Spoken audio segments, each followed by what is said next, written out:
Hello friends, welcome to BSK sir classes YouTube channel. Friends, మనకి staff selection commission నుండి release అయ్యేటువంటి నోటిఫికేషన్స్లో మీరు 10th ఇంటర్ డిగ్రీ ఈ 3 క్వాలిఫికేషన్స్లో ఏ క్వాలిఫికేషన్ ఉన్నా కూడా అప్లై చేసుకునే విధంగా సెలక్షన్ పోస్టులకి సంబంధించినటువంటి నోటిఫికేషన్ ఎవ్రీ ఇయర్ రిలీజ్ అవుతూ ఉంటుంది. ఈ ఇయర్లో కూడా మనకి ఎస్ఎస్సి ఫేజ్ 13 నోటిఫికేషన్ అయితే రిలీజ్ చేస్తున్నారు.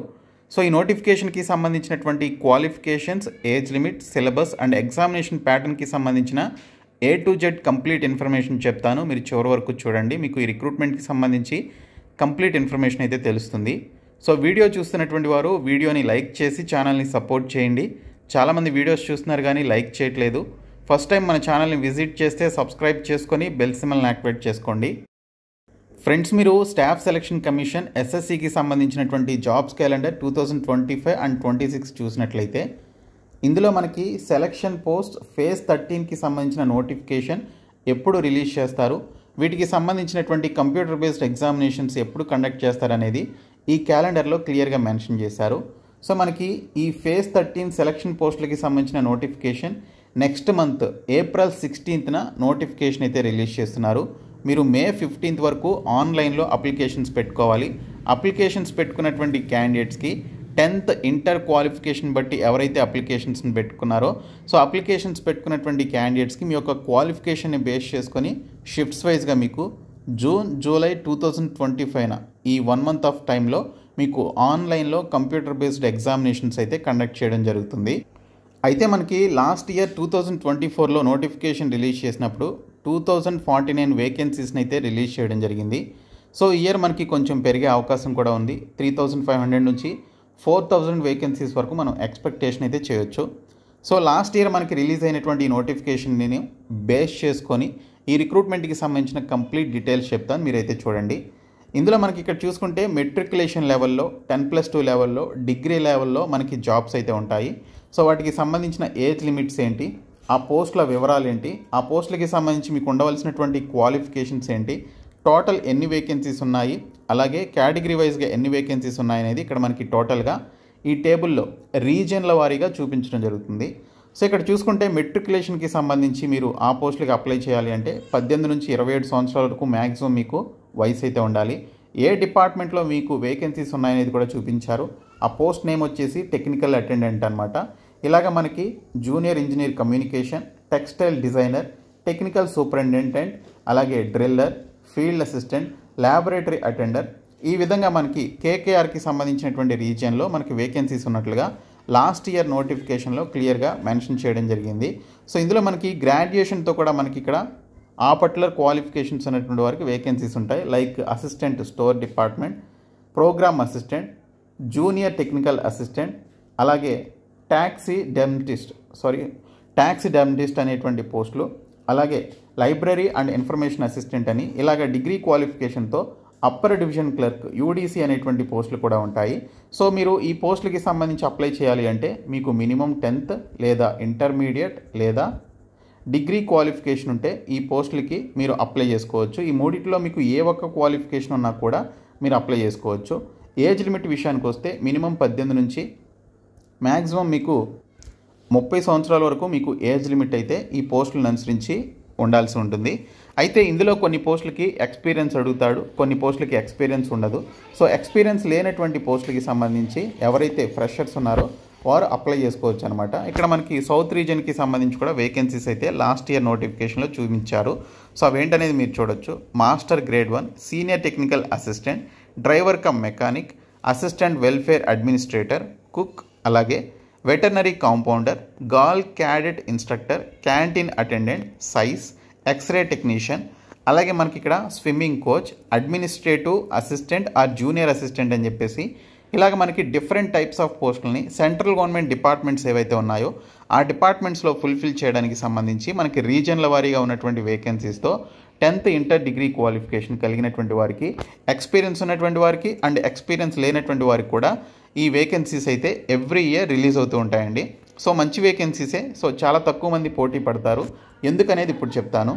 ఈ రిక్రూట్మెంట్కి సంబంధించినటువంటి ఏజ్ లిమిట్ క్రైటీరియా గురించి ఇక్కడ మనకి సపరేట్గా అయితే ఇవ్వడం జరిగింది. ఇక్కడ చూసుకుంటే కొన్ని పోస్టులకి 10th క్లాస్ క్వాలిఫికేషన్ ఉన్నటువంటి పోస్టులోనే కొన్ని పోస్టులకి 18 నుంచి 25 సంవత్సరాల వయసు ఉండాలి. మరికొన్ని పోస్టులకి 10th క్లాస్ క్వాలిఫికేషన్ ఉన్నటువంటి పోస్టులకి 18 నుంచి 27 వరకు మ్యాక్సిమం మీకు ఏజ్ లిమిట్ ఉండాలి. ఇంకా ఇంటర్మీడియట్ క్వాలిఫికేషన్ ఉన్నటువంటి పోస్టులకి కొన్ని వేకెన్సీస్కి 18 నుంచి 28 సంవత్సరాలు ఏజ్ లిమిట్ ఉండాలి. ఇంకా డిగ్రీ క్వాలిఫికేషన్తో ఉన్నటువంటి పోస్టులకి 18 నుంచి 30 సంవత్సరాల ఏజ్ లిమిట్ అయితే ఉండాలి. అయితే కొన్ని పోస్టులకి ఎక్స్పీరియన్స్ అడుగుతాడని చెప్పాను కదా, ఇక్కడ 18 నుంచి 35 సంవత్సరాలు, 18 నుంచి 37 సంవత్సరాలు, 18 నుంచి 42, 20 నుంచి 25, 21 నుంచి 25 సంవత్సరాలు, 21 నుంచి 27 సంవత్సరాలు, ఈ విధంగా మనకి ఏజ్ లిమిట్స్ ఏవైతే ఉన్నాయో ఇలా కొన్ని పోస్టులకి సంబంధించి ఎక్స్పీరియన్స్ కూడా అడుగుతాడు. ఎక్స్పీరియన్స్ లేనటువంటి పోస్టులు ఉంటాయి అండ్ ఎక్స్పీరియన్స్ ఉన్నటువంటి పోస్టులు కూడా ఉంటాయన్నమాట. సో ఎక్స్పీరియన్స్ లేనటువంటి పోస్టులకి మీరు అప్లికేషన్స్ పెట్టుకోవాలి. సో నోటిఫికేషన్ అఫీషియల్గా వచ్చిన తర్వాత ఎక్స్పీరియన్స్ లేనటువంటి పోస్టులు ఏంటి, మీరు వేటికి అప్లై చేసుకోవాలనేది నెక్స్ట్ మంత్ April 16th నుంచి మీకు అప్లికేషన్ ప్రాసెస్ స్టార్ట్ అవుతుంది కాబట్టి అప్పుడు సపరేట్ వీడియో అయితే చేస్తాను. అండ్ దీనితో పాటు మీకు ఇక్కడ ఏజ్ లిమిట్లో SC/ST క్యాండిడేట్స్కి 5 years, OBC క్యాండిడేట్స్కి 3 years ఏజ్ రిలాక్సేషన్ ఉంటుంది. ఇంకా PWD క్యాండిడేట్స్కి 10, 13, 15 years చొప్పున ఏజ్ రిలాక్సేషన్ ఉంటుంది. ఎక్స్ సర్వీస్ మెన్ క్యాండిడేట్స్కి 3 years ఏజ్ రిలాక్సేషన్ కల్పిస్తారు. అండ్ ఈ పోస్టులకి సంబంధించినటువంటి ఎగ్జామినేషన్ సెంటర్స్ చూసుకున్నట్లయితే మీరు సౌతర్న్ రీజియన్కి అప్లై చేసుకుంటే ఆంధ్రప్రదేశ్, పుదుచ్చేరి, తమిళనాడు, తెలంగాణ స్టేట్స్ మనకి సౌతర్న్ రీజియన్ కింద ఉంటాయి కాబట్టి మీకు మ్యాక్సిమం మీ సొంత జిల్లాలోనే ఎగ్జామినేషన్ సెంటర్ అయితే వస్తుంది. ఇక్కడ ఎగ్జామినేషన్ సెంటర్స్ చూస్తే హైదరాబాద్, కర్నూలు, విజయవాడ, విశాఖపట్నం, చెన్నై, అలాగే మిగిలినటువంటి మదురై, చీరాల, కడప, గుంటూరు, కాకినాడ, నెల్లూరు, రాజమండ్రి, తిరుపతి, విజయనగరం, పుదుచ్చేరి మనకి ఇక్కడ ఎగ్జామినేషన్ సెంటర్స్ ఉన్నాయి. అలాగే వరంగల్, కరీంనగర్ కూడా మనకి ఇక్కడ ఎగ్జామినేషన్ సెంటర్స్ అయితే ఇవ్వడం జరిగింది. సో ఏపీ, తెలంగాణ వారికి మీ దగ్గరలోని జిల్లా లేదా మీ సొంత జిల్లాలోనే మీరు పెట్టుకున్నటువంటి ఎగ్జామినేషన్ సెంటర్ యొక్క ప్రిఫరెన్స్ని బట్టి ఎగ్జామినేషన్ సెంటర్స్ అయితే మీకు అలాట్ చేస్తారు. అండ్ ఈ రిక్రూట్మెంట్కి సంబంధించినటువంటి selection process and scheme of examination ఏ విధంగా ఉంటుందనేది ఇక్కడ చూద్దాము. సో ఇక్కడ చూసుకుంటే మనకి 10th, intermediate and degree based జాబ్స్కి సంబంధించి సపరేట్గా 3 ఎగ్జామినేషన్స్ అయితే పెడతారు. మీరు 10th క్లాస్ పోస్టులకి అప్లై చేసుకున్నట్లయితే మీరు 10th క్లాస్ బేస్ మీద పెట్టినటువంటి ఎగ్జామినేషన్కి అటెండ్ అవ్వాలి. ఇంటర్మీడియట్ క్వాలిఫికేషన్ ఉన్నటువంటి పోస్టులకి మీరు అప్లై చేసుకుంటే ఆ పర్టికులర్ షిఫ్ట్స్కి సంబంధించిన ఎగ్జామినేషన్కి అటెండ్ అవ్వాలి. డిగ్రీ క్వాలిఫికేషన్తో ఉన్నటువంటి పోస్టులకి మీరు అప్లై చేసుకుంటే ఆ షిఫ్ట్స్కి సంబంధించినటువంటి ఎగ్జామినేషన్కి మీరు అటెండ్ అవ్వాలి. ఒకవేళ మీరు డిగ్రీ వరకు క్వాలిఫికేషన్ కలిగి ఈ 3 రకాల పోస్టులకి మీరు ప్రిఫరెన్స్ ఇచ్చి అప్లై చేసుకున్నట్లయితే ఈ 3 రకాల పోస్టులకి సంబంధించినటువంటి ఎగ్జామినేషన్స్కి మీరు డిఫరెంట్ షిఫ్ట్స్లో అటెండ్ అవ్వాల్సి ఉంటుంది. బట్ ఎగ్జామినేషన్ ప్యాటర్న్ మాత్రం సేమ్ ఉంటుంది. బట్ డిఫికల్టీ లెవెల్ అనేది 10th వరకు ఒక రేంజ్లో ఉంటుంది, ఇంటర్మీడియట్ వరకు మరొక రేంజ్లో, గ్రాడ్యుయేషన్ వరకు ఇంకా హై లెవెల్లో difficulty level of the paper అయితే ఉంటుంది. సో ఇక్కడ మనకి చూసుకుంటే there will be 3 separate computer based examinations consisting of objective type multiple choice questions అని చెప్పేసి ఇచ్చారు. సో మీకు ఆబ్జెక్టివ్ టైప్ క్వశ్చన్స్ మాత్రమే అడుగుతారు. సో ఇక్కడ మీకు క్వాలిఫికేషన్స్ని బట్టి 3 సపరేట్ కంప్యూటర్ బేస్డ్ ఎగ్జామినేషన్స్ అయితే కండక్ట్ చేయడం జరుగుతుంది. అయితే మనకు వచ్చేటువంటి క్వశ్చన్స్ ఏంటనేది చూద్దాం. ఈ కంప్యూటర్ బేస్డ్ ఎగ్జామినేషన్స్లో మనకి జనరల్ ఇంటెలిజెన్స్ అండ్ రీజనింగ్ నుంచి 25 క్వశ్చన్స్ వస్తాయి, 50 మార్క్స్ ఉంటుంది. అంటే ఈచ్ క్వశ్చన్ క్యారీస్ 2 మార్క్స్ అనమాట. అలాగే మనకి జనరల్ అవేర్నెస్ నుంచి 25 క్వశ్చన్స్ 50 మార్క్స్కి వస్తాయి. క్వాంటిటేటివ్ యాప్టిట్యూడ్ నుంచి బేసిక్ అర్థమెటిక్ స్కిల్ కింద మనకి బేసిక్స్ నుంచి అడుగుతారనమాట, ఆ స్టాండర్డ్లోనే ఉంటాయి. 25 క్వశ్చన్స్ 50 మార్క్స్కి రావడం జరుగుతుంది. ఇంకా ఇంగ్లీష్ లాంగ్వేజ్ చూసుకుంటే బేసిక్ నాలెడ్జ్లో అడుగుతారు, 25 క్వశ్చన్స్ 50 మార్క్స్కి అయితే ఇస్తారు. సో టోటల్గా మీకు 60 minutes టైం అయితే ఉంటుంది నార్మల్ క్యాండిడేట్స్కి. ఎవరైతే ఫిజికల్లీ హ్యాండిక్యాప్డ్ క్యాండిడేట్స్ స్క్రైబ్ని పెట్టుకుంటారో వారికి 80 minutes వరకు టైం ఇస్తారు. నార్మల్ క్యాండిడేట్స్కి 60 minutes ఉంటుంది. అండ్ ఇక్కడ మీకు నెగిటివ్ మార్కింగ్ కూడా ఉంటుంది. సో మనకి ఈచ్ క్వశ్చన్ క్యారీస్ 2 మార్క్స్ కాబట్టి నెగిటివ్ మార్కింగ్ వచ్చేసి మనకి 0.5 మార్క్స్ మనకి ఈచ్ రాంగ్ ఆన్సర్కి సంబంధించి మీకు నెగిటివ్ మార్క్స్ అయితే పెట్టడం జరిగింది. ఇందులో కొన్ని పోస్టులకి సంబంధించి లైక్ అప్పర్ డివిజన్ క్లర్క్ కానీ ఇంకా క్లర్క్ లాంటి పర్టికులర్ పోస్టులు ఏవైతే ఉన్నాయో ఆ పోస్టులకి సంబంధించి స్కిల్ టెస్ట్ అనేది కండక్ట్ చేస్తారు. Either typing test, data entry test లేదా కంప్యూటర్ ప్రొఫిషియన్సీ టెస్ట్ అనేది పెట్టడం జరుగుతుంది. ఈ టెస్ట్ మనకి క్వాలిఫైయింగ్ నేచర్లో ఉంటుందండి.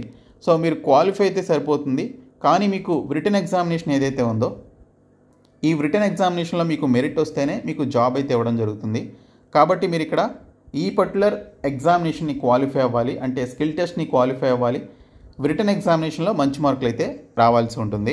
సో మనకి ఇక్కడ 3 సపరేట్ ఎగ్జామినేషన్స్ కండక్ట్ చేస్తారు కాబట్టి మనకి ఈ కంప్యూటర్ బేస్డ్ ఎగ్జామినేషన్కి సంబంధించి మెట్రికులేషన్ లెవెల్కి సంబంధించినటువంటి ఆ జాబ్స్ యొక్క సిలబస్ ఏ విధంగా ఉంటుంది అనేది టాపిక్ వైజ్గా మనకి ఇక్కడ ఇచ్చారు.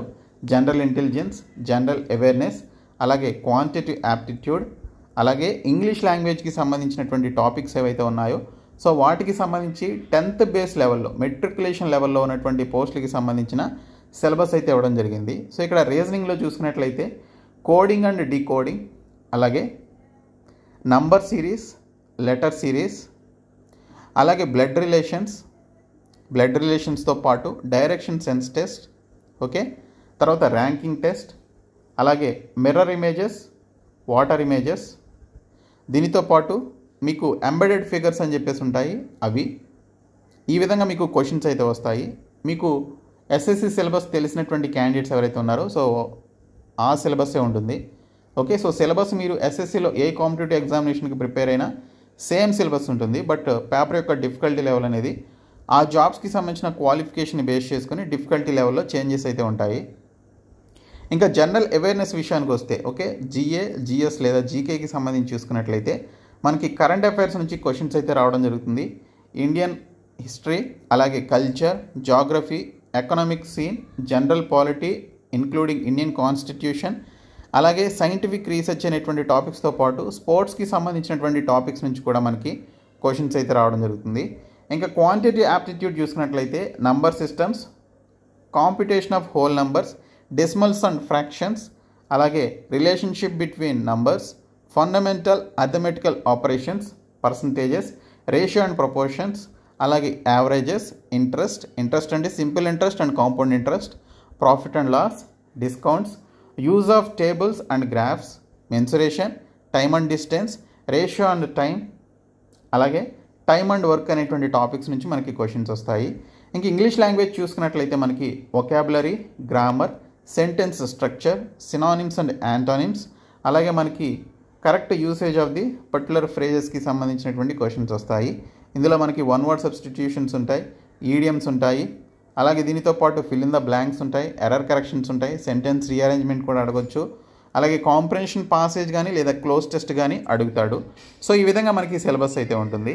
ఇంకా హయ్యర్ సెకండరీ లెవెల్ అంటే 10+2 క్వాలిఫికేషన్తో ఇంటర్మీడియట్ క్వాలిఫికేషన్తో ఉన్నటువంటి పోస్టులకు మీరు అప్లై చేస్తే ఈ సిలబస్ని మీరు ఫాలో అవ్వాల్సి ఉంటుంది.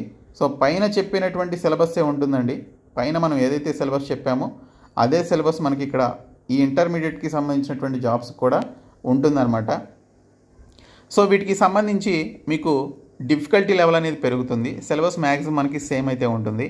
ఇంకా జనరల్ అవేర్నెస్ కూడా అంతే, క్వాంటిటీ యాప్టిట్యూడ్ కూడా అంతే. అయితే ఇందులో మీకు ఇక్కడ చూసుకుంటే ఎక్స్ట్రాగా మీరు ఈ పర్టికులర్ ఇంటర్మీడియట్కి సంబంధించి ట్రిగ్నోమెట్రీ, అలాగే జామెట్రీ, ఆల్జీబ్రా, వీటితో పాటు మెన్సురేషన్ అనేటువంటి టాపిక్స్ని కూడా మీరు ప్రిపేర్ అవ్వాల్సి ఉంటుంది. ఇక్కడ ఉన్నాయి చూడండి, circle, right prism, regular polygons, quadrilaterals, triangles, ఇవన్నీ కూడా మెన్సురేషన్ కిందకు వస్తాయి. సో ఇవన్నీ కూడా మీరు ప్రిపేర్ అవ్వాలి. ఇక్కడ జామెట్రీ ఉంది చూడండి, అండ్ ఆల్జీబ్రా కూడా మీరు ప్రిపేర్ అవ్వాలి. అంటే మనం యాప్టిట్యూడ్కి సంబంధించిన నార్మల్ టాపిక్స్ ఏవైతే ఉన్నాయో వాటితో పాటు అడ్వాన్స్డ్ మ్యాథమెటిక్స్ కూడా మీరు ప్రిపేర్ అవ్వాల్సి ఉంటుంది. తర్వాత ఇంగ్లీష్ లాంగ్వేజ్ మీ అందరికీ తెలిసిందే. So spelling corrections, misspelled words, idioms and phrases, one word substitutions, sentence improvements, active or passive voice of verbs, direct indirect speech, ఇలాగ మనకి క్లోజ్ టెస్ట్, కాంప్రహెన్షన్ పాసేజెస్, ఈ విధంగా మనకైతే ఉంటాయన్నమాట. సో మీకు ఎస్ఎస్సి సిలబస్సే ఉంటుందండి. ఎస్ఎస్సి సీజీఎల్ లెవెల్లో మీరు ప్రిపేర్ అవ్వాలి. అప్పుడే మీరు వీటిని ఈజీగా క్రాక్ చేయగలుగుతారు. ఇంకా గ్రాడ్యుయేషన్కి సంబంధించి చూసుకున్నట్లయితే డిగ్రీ బేస్ లెవెల్కి సంబంధించినటువంటి జాబ్స్కి మీరు అప్లై చేస్తే ఈ సిలబస్ని మీరు ఫాలో అవ్వాల్సి ఉంటుంది. మీరు ప్రీవియస్ నోటిఫికేషన్ని డౌన్లోడ్ చేసుకున్నట్లయితే గూగుల్ నుంచి, అందులో మీకు సిలబస్ ఉంటుంది. మీరు చూసుకొని దీన్ని బట్టి మీరు అప్లై చేయాలి అనుకుంటే ఖచ్చితంగా ఇప్పటి నుంచి మీ యొక్క ప్రిపరేషన్ అయితే స్టార్ట్ చేయండి. ఓకే, సో ఈ విధంగా మనకి బ్రిటన్ ఎగ్జామినేషన్ అయితే ఈ సిలబస్ నుంచే కండక్ట్ చేయడం జరుగుతుంది. డిఫికల్టీ లెవెల్ అనేది క్వాలిఫికేషన్ ఉన్నటువంటి పోస్టులను బట్టి మనకి డిఫికల్టీ లెవెల్ అనేది పెరుగుతుందన్నమాట. సో దాన్ని బట్టి మీరు ప్రిపేర్ అవ్వాలి. ఓకే, సో ఈ వీడియోని మీ ఫ్రెండ్స్కి షేర్ చేయండి, మన ఛానల్ని సబ్స్క్రైబ్ చేయండి. Thank you so much guys.